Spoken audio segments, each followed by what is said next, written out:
रतनपुर गांव में एक गरीब किसान रामू अपनी बीवी सरला के साथ रहता था। सुबह के वक्त मिट्टी के छोटे से घर में चूल्हा जल रहा था, जिस पर लोहे की कढ़ाई में थोड़ी सी सब्जी पक रही थी। अचानक दरवाजा खटखटाने की आवाज आती है। अरे इतनी सुबह सुबह कौन इतने जोर जोर से दरवाजा पीट रहा है?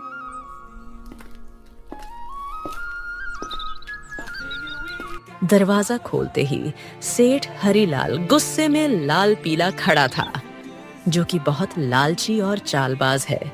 वह हर किसी से 2 गुना ब्याज वसूलता था। रामू, बहुत हो गया तेरा नाटक। मेरे पैसे कहाँ हैं? सेठ जी, कल ही तो मैंने आपको पूरी रकम दे दी थी और पूरा हिसाब पक्का कर दिया था, और मैंने आपके पुराने पैसे भी कब के लौटा दिए हैं। देर की वजह से तेरा ब्याज बढ़ गया है। अब वो उधार तुझे 5 गुना ब्याज के साथ लौटाना होगा। 5 गुना? सेठ जी, ये तो अन्याय है। मैंने मेहनत करके ब्याज सहित पूरे पैसे चुका दिए हैं। मैं गरीब आदमी इतना भारी ब्याज कैसे दे सकता हूँ? ज्यादा जुबान मत चला। अगर पैसा नहीं दिया ना तो तेरे घर का ताला तोड़कर बर्तन कपड़ा सब उठा ले जाऊंगा। तेरी बैलगाड़ी भी बेच दूंगा। सेठ जी, गरीब का खून चूसकर आपको क्या मिलेगा? हमारे साथ ऐसा मत करिए। इतना ज्यादा ब्याज मैं नहीं दे पाऊंगा। पैसे तो तुझे देने ही पड़ेंगे। देख लूंगा मैं तुझे। याद रखना रामू, हरीलाल से पंगा लेना आसान नहीं है। सेठ रामू को धमकाते हुए चला जाता है, लेकिन जाते जाते अपने नौकर को कहता है, इस गरीब भिखारी की इतनी मजाल, मुझे ना बोलकर इसने गलती कर दी। इसे तो सबक सिखाना पड़ेगा ताकि गांव में बाकी गरीब भी डर में रहे। आप बताइए, ये जिंदगी कब बदलेगी? रोज रोज 2 वक्त की रोटी के लिए जूझना पड़ता है।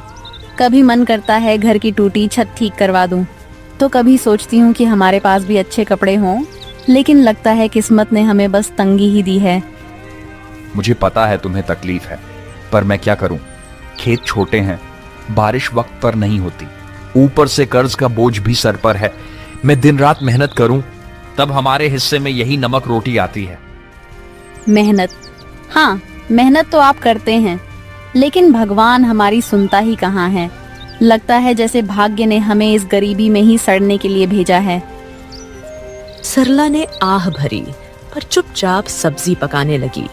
कमरे में सन्नाटा था। रामू ने मन ही मन ठान लिया, आज खेत में चाहे जान निकल जाए, पर घर लौटकर कुछ ऐसा लाऊंगा जिससे सरला के चेहरे पर मुस्कान आ जाए।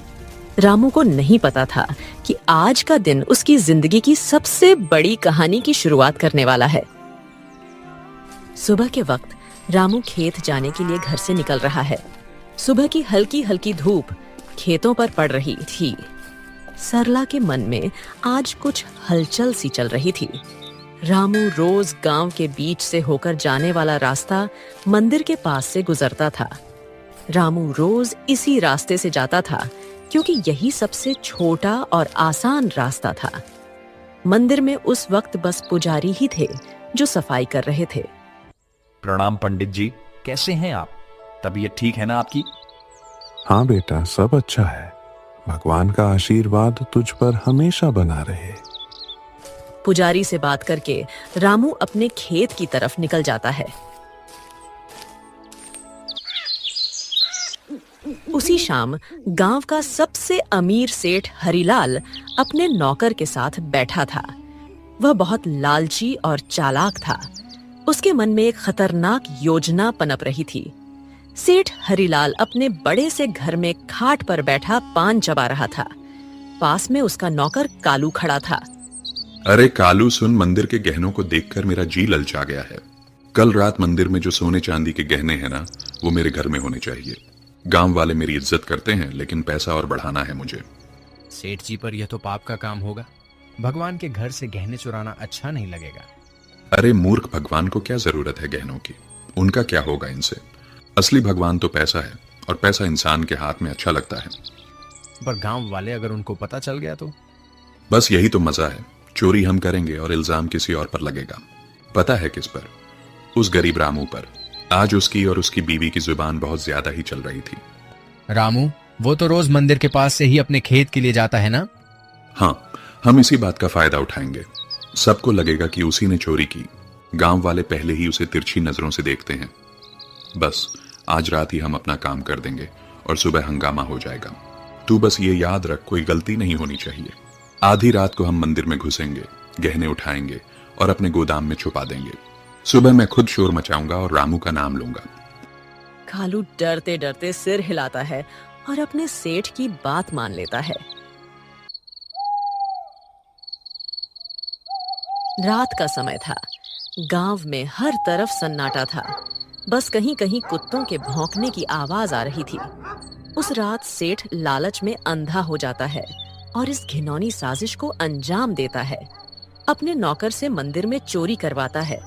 पास ही अंधेरे में एक काली बिल्ली म्याऊं करके गुजर जाती है, जैसे वो इस पाप की गवाही दे रही हो। अगली सुबह गांव के बीचों बीच मंदिर के सामने एक भीड़ इकट्ठी हो गई थी।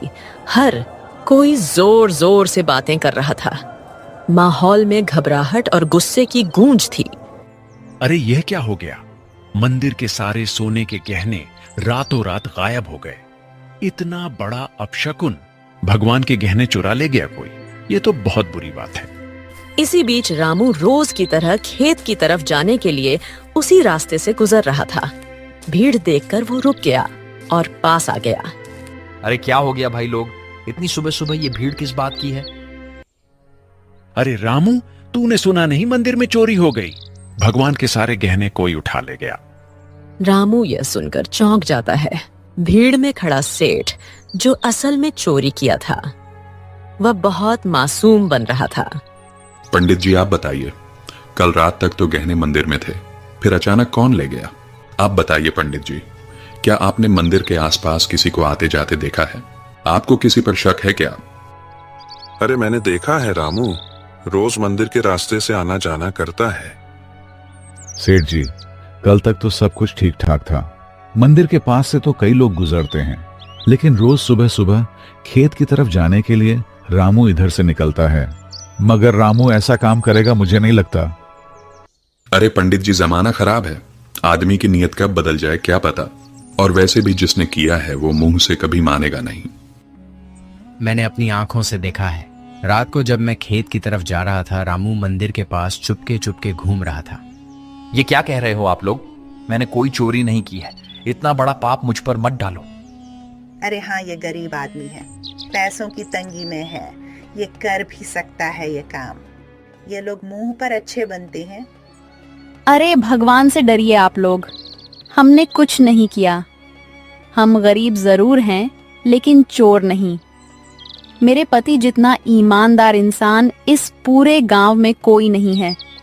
ऐसा मत कहिए, वरना भगवान आप लोगों को कभी माफ नहीं करेगा। रामू और उसकी बीवी ने बहुत समझाने की कोशिश करी, लेकिन भीड़ मानने को तैयार नहीं थी। सब रामू को ही चोर मान बैठे। रामू और सरला की आंखों में आंसू आ गए, लेकिन भीड़ में कोई उनकी सुनने को तैयार नहीं था। गांव वालों, अब तो सब साफ है। मंदिर के गहने चुराने वाला यही रामू है और ऐसे आदमी को हमारे गांव में रहने का कोई हक नहीं। चोरी करने वाले की एक ही सजा है, गांव से बाहर निकाल देना। हाँ, अगर इसने मंदिर में चोरी की है तो यह तो भगवान का भी अपराधी हुआ। इसे यहीं रहने देंगे तो कल हमारे घरों से भी चीजें गायब हो जाएंगी। अरे आप सब क्यों नहीं समझते? मैं निर्दोष हूं। मैंने कोई चोरी नहीं की। मैं तो रोज के जैसे अपने खेत जा रहा था। मुझ पर इतना बड़ा इल्जाम मत डालिए। भीड़ में जोर जोर से आवाजें गूंजने लगी, निकालो इसे, निकालो इसे गांव से। भीड़ में हलचल मच गई। लोग एक दूसरे से कान्हा फूंसी करने लगे। रामू और सरला की आंखों में आंसू भर आए। उन्होंने कई बार सफाई देने की कोशिश की, लेकिन किसी ने उनकी नहीं सुनी। सबने मिलकर उन्हें गांव के बाहर निकाल दिया। रामू और सरला मजबूर होकर गांव छोड़कर चले गए। रामू और सरला रोते रोते गांव छोड़ चुके थे। गांव के बाहर एक सुनसान जगह पर टूटी फूटी झाड़ियों और कंटीली झाड़ियों के बीच एक पुरानी पड़ी झोपड़ी मिली। मजबूरी में वहीं उनका नया घर बन गया। सुनिए जी, यह जगह कितनी सुनसान है। न पास में कोई इंसान, यहाँ आसपास की झोपड़ियों में कोई रहता भी नहीं है। न खाने को कुछ है। अब हम क्या करेंगे? क्या करें सरला? जब अपना गांव ही हमें ठुकरा दे तो कहीं और सहारा ढूंढना पड़ता है। यही हमारी तकदीर है। मैं तो ये सोच रहा हूं, आखिर चोरी की किसने है और इल्जाम मुझ पर डाल दिया गया। मैं असली चोर का पता लगाकर रहूंगा। दिन ढल गया।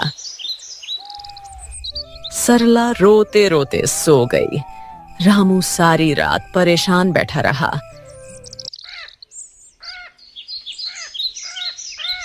अगली सुबह जब रामू उठा तो उसने देखा कि सरला रो रो कर भूख से कमजोर हो गई है।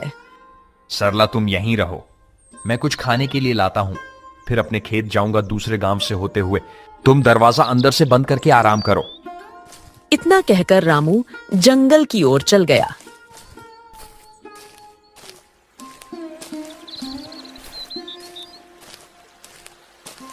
रामू ने सरला को कुछ फल और आसपास की नदी से पानी लाकर दिया। रामू दूसरे गांव से होते हुए अपने खेत जाने के लिए निकल गया। अचानक घने जंगल में सामने से एक साधु बाबा प्रकट होते हैं। उनकी लंबी दाढ़ी और वस्त्र उन्हें अलग ही आभा दे रहे थे। रामू उनके पास गया। बेटा, तू कौन है? तेरे चेहरे पर चिंता की रेखाएं साफ दिख रही हैं। बाबा, मैं इस गांव का ही रहने वाला हूं, पर अब गांव वालों ने मुझे निकाल दिया है। सब लोग मुझ पर चोरी का झूठा इल्जाम लगा रहे हैं। मैंने कोई चोरी नहीं की। रामू रोते रोते साधु बाबा को पूरी कहानी बताता है। सेठ का कर्ज, गांव वालों का इल्जाम और मंदिर से चोरी की घटना। बेटा, तेरी आंखों में छल नहीं है। तू सच्चा और साफ दिल का इंसान है। तेरी पीड़ा मैं समझ सकता हूं। ये दुनिया अक्सर गरीब पर झूठा इल्जाम लगा देती है, पर चिंता मत कर, भगवान न्याय करते हैं। असली चोर जल्द ही सामने आएगा। यह मेरा आशीर्वाद है। पर बाबा, कैसे? सब मुझे ही दोषी मान रहे हैं। गांव छोड़कर मैं और मेरी पत्नी यहां भूखे प्यासे पड़े हैं। कोई मेरी बात मानने को तैयार नहीं है। मैं कैसे साबित करूं कि मैं निर्दोष हूं? इस जंगल में एक श्रापित जानवर रहता है। उसने अपनी आंखों से असली चोर को देखा है। वही तुझे सच तक पहुंचने में मदद करेगा। पर ध्यान रहे, उस जानवर को ढूंढना आसान नहीं है। उसके पास जाना होगा, उसका विश्वास जीतना होगा, तभी वह तेरी मदद करेगा। श्रापित जानवर बाबा, वह कौन है? मैं उसे कैसे ढूंढूं? यहां जंगल में तो बहुत से जानवर हैं। वह एक श्रापित काली बिल्ली है। सच यह है कि उसकी आंखों ने वह दृश्य देखा है जो किसी और ने नहीं देखा। जा बेटा, उस जानवर को ढूंढ और उससे मदद मांग। वो बिल्ली तेरी जिंदगी बदल देगी। भगवान तेरा साथ देंगे। जा बेटा, सत्य की शक्ति तेरे साथ है। साधु बाबा रामू को आशीर्वाद देकर अचानक गायब हो गए। रामू समझ गया था कि यह भगवान की लीला है। रामू तुरंत ही बाबा के बताए अनुसार उस बिल्ली को ढूंढने के लिए निकल गया। जंगल का सन्नाटा, पत्तों की सरसराहट। रामू थका हारा, भूखा प्यासा, उम्मीद के सहारे इधर उधर भटक रहा था। उसने पूरा जंगल छान मारा, पर उसे वो काली बिल्ली कहीं नहीं मिली। दिन ढलने को आया। रामू अब निराश होकर अपनी झोपड़ी की तरफ जा रहा था। अचानक तभी उसकी नजर एक काली बिल्ली पर पड़ी। बिल्ली की चमकती आंखें दो अंगारों जैसी दिखाई दे रही थीं। ओ बिल्ली रानी, क्या तुम वही हो जिसके बारे में साधु बाबा ने कहा था? क्या तुमने उस रात देखा था? असली चोर कौन है? माँ, बिल्ली, क्या तुम मेरी मदद करोगी? मुझ पर झूठा इल्जाम लगाकर गांव से निकाल दिया गया है। क्या तुम सच जानती हो? मुझे बता दो, असली चोर कौन है? बिल्ली उसकी आंखों में देखती है। रामू का साफ दिल और अच्छी नीयत देखकर जैसे उसे सब समझ आ गया हो।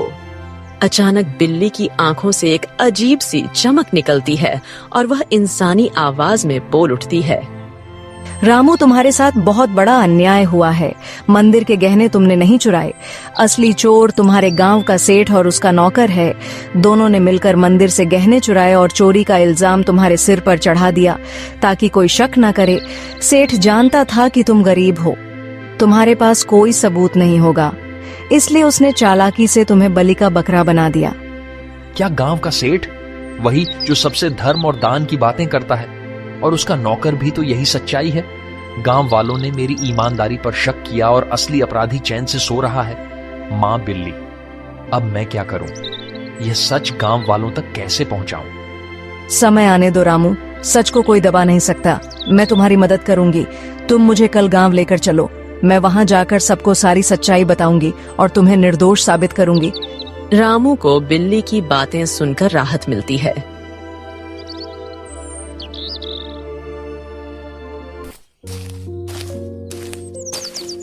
वह घर जाकर सरला को पूरी बात बताता है।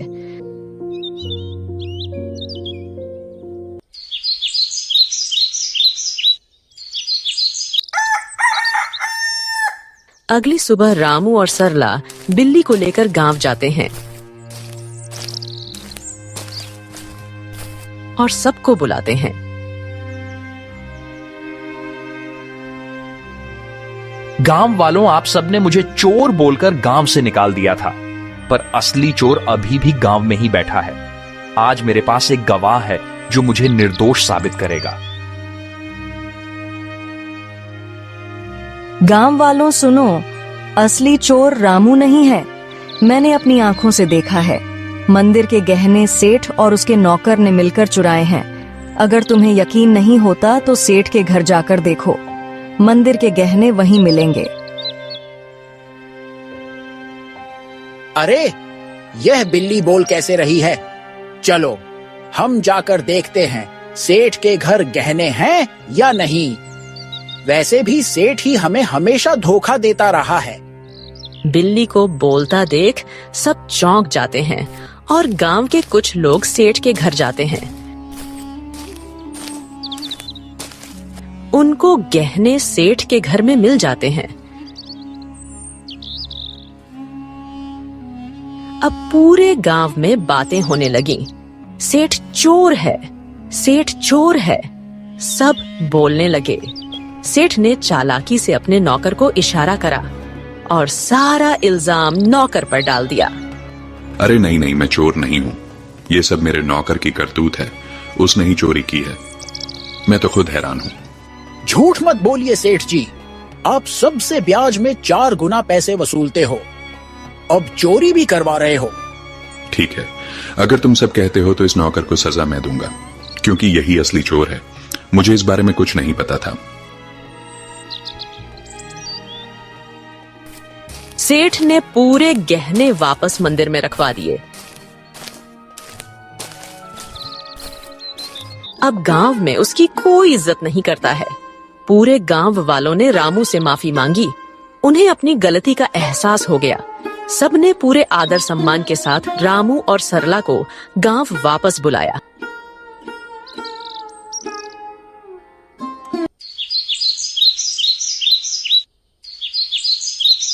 रामू और उसकी पत्नी सरला अब वापस अपने घर आ गए थे।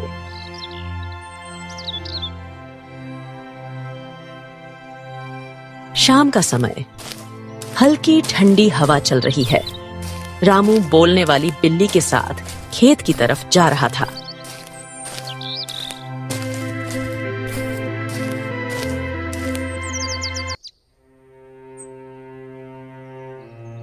मां बिल्ली, आज अगर तुम ना होती तो मेरी जिंदगी बर्बाद हो जाती।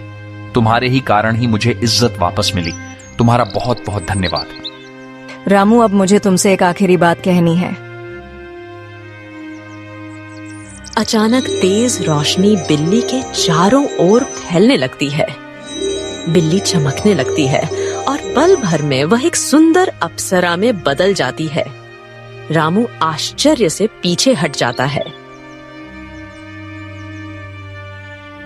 अरे ये क्या हुआ? तुम अचानक अप्सरा कैसे बन गई? कौन हो तुम?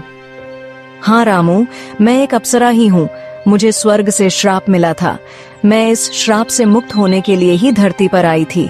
जब तक मैं धरती पर किसी सच्चे और भले इंसान की मदद नहीं करती, तब तक मैं इस बिल्ली के रूप में ही रहती। तुम एक सच्चे और ईमानदार इंसान हो, इसलिए तुम्हें बचाकर मैंने भी अपना श्राप तोड़ दिया। अब मुझे मुक्ति मिल चुकी है। तुम्हारी ईमानदारी और भलाई ने मुझे श्राप से मुक्त कर दिया है। तुम्हारा बहुत बहुत धन्यवाद रामू। मैं बहुत खुश हूँ। मैं तुम्हें वरदान देना चाहती हूँ। तुम्हें जो चाहिए बेझिझक कहो। रामू की आंखों में चमक आ जाती है।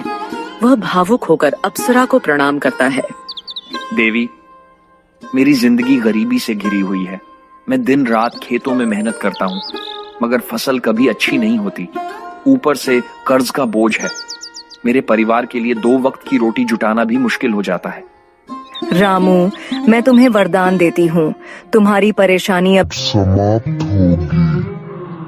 जंगल के बीच में एक लाल फूल के पौधे के पास एक चमत्कारी फल का पेड़ है। वह पेड़ स्वर्ग से आया है। उस पेड़ का फल सिर्फ ईमानदार इंसान ही खा सकता है। तुम वहां जाओ और वह फल खाओ। तुम्हारे खेतों में समृद्धि होगी, कर्ज मिट जाएगा और जीवन खुशहाल हो जाएगा। बस याद रखना, तुम हमेशा इसे ही रहमदिल रहना, वरना तुम्हारी जिंदगी वापस वैसे ही हो जाएगी। सुखी रहो रामू। अब मैं चलती हूँ। अपना ख्याल रखना। रामू को वरदान देकर अप्सरा अचानक गायब हो जाती है।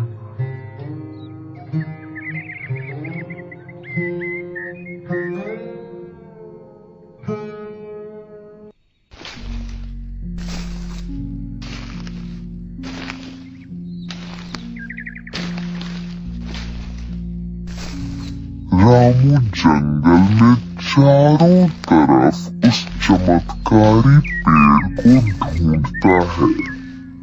सूरज ढलने को होता है। थका हारा रामू अचानक लाल फूल के पौधे को देख लेता है। रामू धीरे धीरे आगे बढ़ता है और देखता है कि पौधे के पीछे एक सुंदर चमकदार पेड़ खड़ा है। पेड़ की टहनियों पर सुनहरे फल चमक रहे हैं। रामू श्रद्धा से पेड़ के पास जाता है।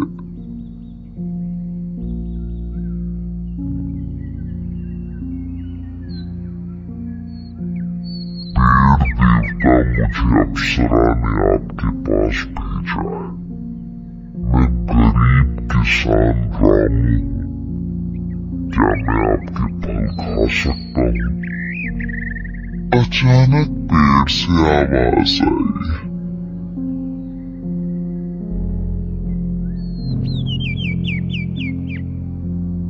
रामू, मुझे सब पता है। तुम सच्चे और भले इंसान हो, इसीलिए अप्सरा ने तुम्हें यहाँ तक पहुँचाया है। तुम मेरा एक फल खा लो। तुम्हारी सारी परेशानियां मिट जाएंगी और तुम्हारा जीवन खुशहाल हो जाएगा।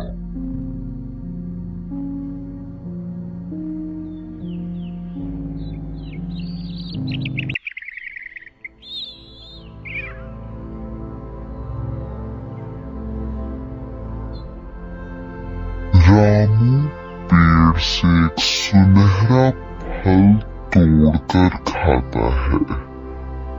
अचानक उसके शरीर में एक अजीब सी ऊर्जा दौड़ जाती है। वह पेड़ को धन्यवाद करके अपने घर की ओर निकल जाता है।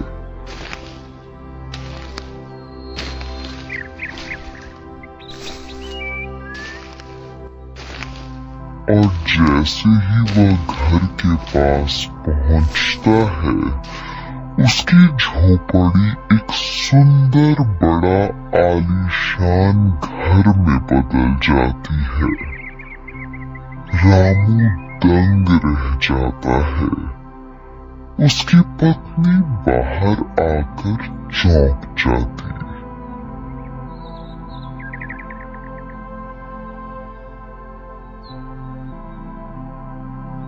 अरे सुनिए, ये क्या हो गया? हमारी झोपड़ी कहाँ गई? इतना बड़ा घर कैसे बन गया? क्या यह घर हमारा है? हाँ प्रिय, ये सब भगवान की कृपा है। जंगल में मुझे एक अप्सरा मिली। उसने मुझे चमत्कारी पेड़ का रास्ता बताया।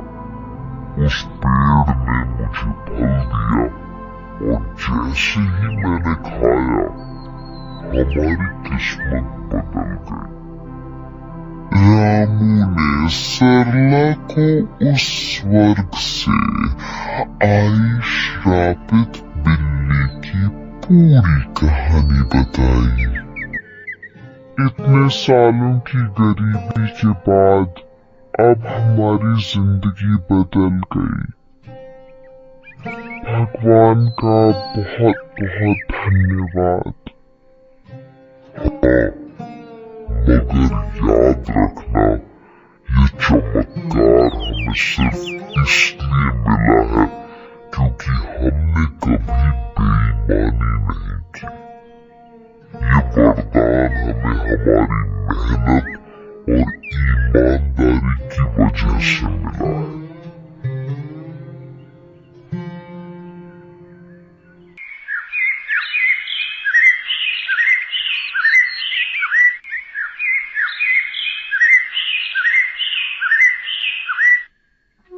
अब रामू और सरला अपने नए घर में खुशी से रहने लगे। पर रामू अब भी साधारण कपड़ों में ही रहता था। उसके अंदर जरा सा भी घमंड नहीं आया। उसने हमेशा उस अप्सरा की बात याद रखी। अब रामू गांव में सबकी मदद करने लगा। उसके घर में हमेशा अनाज भरा रहता था और मेहमानों के लिए दरवाजे खुले रहते थे। वह गांव के सारे जरूरतमंद लोगों को अनाज बांटता था। सारे गांव में रामू की बातें होने लगी। हर कोई अब रामू की बहुत इज्जत करने लगा था। एक दिन गांव वालों को रामू की तारीफ करते सेठ हरिलाल ने सुन लिया। यह सब देख हरिलाल को जलन होने लगी। ये सब दिखावा है। कोई इतना अमीर अचानक कैसे हो सकता है? जरूर इसके पीछे कोई बड़ा राज है। अगर ये ऐसे ही अमीर होता रहा तो गांव में मेरी इज्जत तो मिट्टी में मिल जाएगी। अबे कालू सुन, तू जरा रामू पर नजर रख और पता कर कि इसके पास दौलत आने का असली राज क्या है। उसी दिन से सेठ का नौकर रामू पर नजर रखने लगा।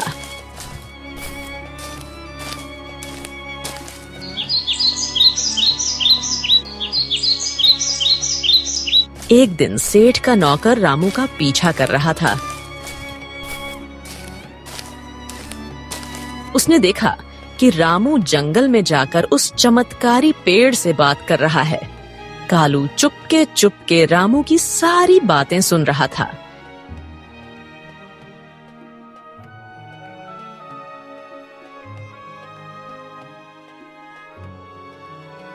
सेठ जी, मैंने सब देख लिया, सब पता कर लिया। रामू उस जंगल के बीच वाले पेड़ से बात कर रहा था।